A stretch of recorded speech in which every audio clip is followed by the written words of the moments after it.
to one game to none lead in the series, and the Flyers now have only given up 14 goals in 8 home games, less than 2 per game.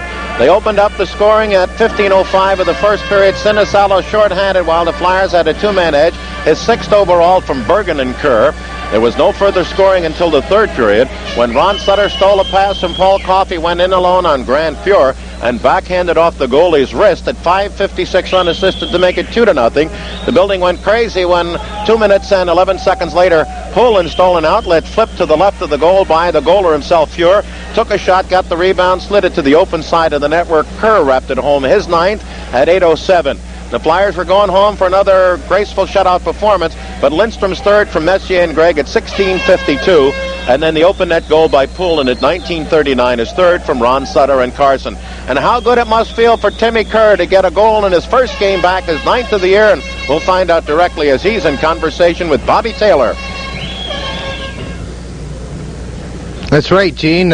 Timmy, I'll tell you one thing. It really looked like that layoff did you wonders, and it didn't appear that your knee was really giving you any problems. Well, it wasn't too bad, Bob. Every time you're out, you worry about getting, your hands back when you're out there. But lucky enough, I had one from the crease in there, so I don't miss too many of those. But knee felt pretty good. I have a little trouble starting, but Mike used me sparingly out there tonight, and it's just going to get stronger every day. It looked like it was extremely hot on that ice, and as well as it looked like you guys were skating in sand, both teams. Yeah, it was very hot out there, and the ice was very chippy, and the puck was bouncing all over the place out there, and it worked to our advantage because they get a little flustered when the pucks don't stay on their stick all the time, and we outplayed them tonight, and we deserved to win that game.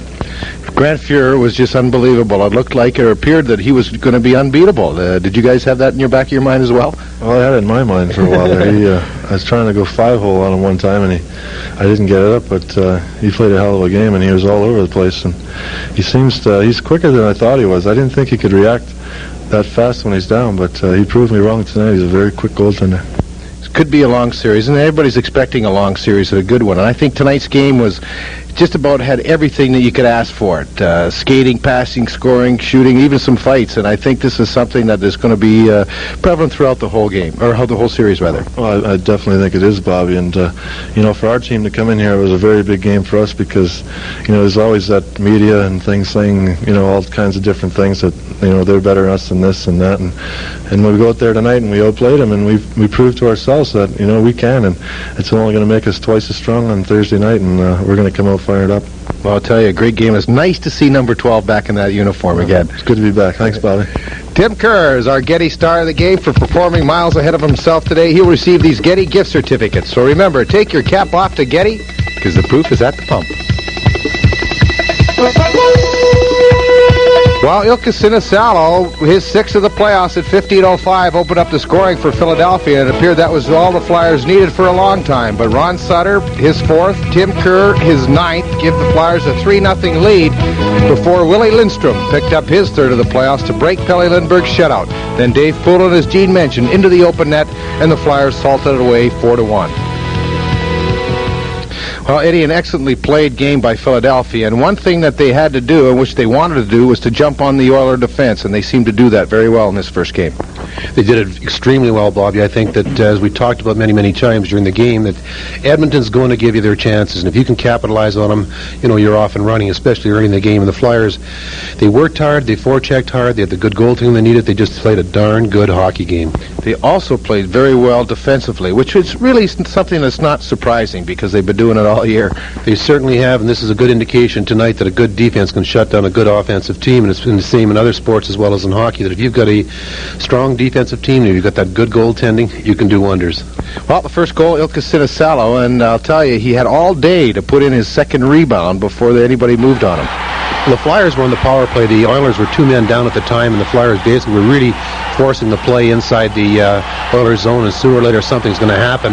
And when you're forcing the play like this, the Flyers have got good penetration, good puck movement, and the shot was taken, the pass was taken by Bergen just off to the outside. And Timmy Kerr had a couple bangs at it, and also Sinisalo had 2 bangs at it, and throwing it the second time, he put it up over top of the sprawling goaltender to give the Flyers a 1-0 lead. You know, you talk about it. Sinisalo, of course, has got a lot of big goals for Philadelphia. 3 of them have been game winners, and this time he was able to pick up that first goal. And you talked about turnovers and how they can lead to very productive things for the opposition. Well, one turnover proved to be the second goal and the winning goal by Ronnie Sutter when Paul Coffey tried to feather a pass through the middle, and there was Mr. Sutter to pick it off. Anytime you make that pass, you want to put it by him, not through him. That's exactly what happened. As they tried to do, is they had control of the puck in their own zone, just threw it across the ice off the boards. Coffey had possession of it and just tried to dump it across, and Ronnie Sutter just broke right up the middle, right off his body, and all of a sudden it's a foot race, one-on-one with a goaltender. Makes that move, quick move to the backhand, puts it upstairs, and Fuhrer got across there, and he got part of it, but it just went underneath the crossbar to give the Flyers a 2-0 lead, and that was the one the Flyers needed, Bobby. That was the winner. You know, it appeared that that's all they needed to stand up there, but it's always nice to get a 3-goal cushion, especially against Edmonton. I don't care if there's only 50 seconds left in the game. This is a club that can score and score in a hurry.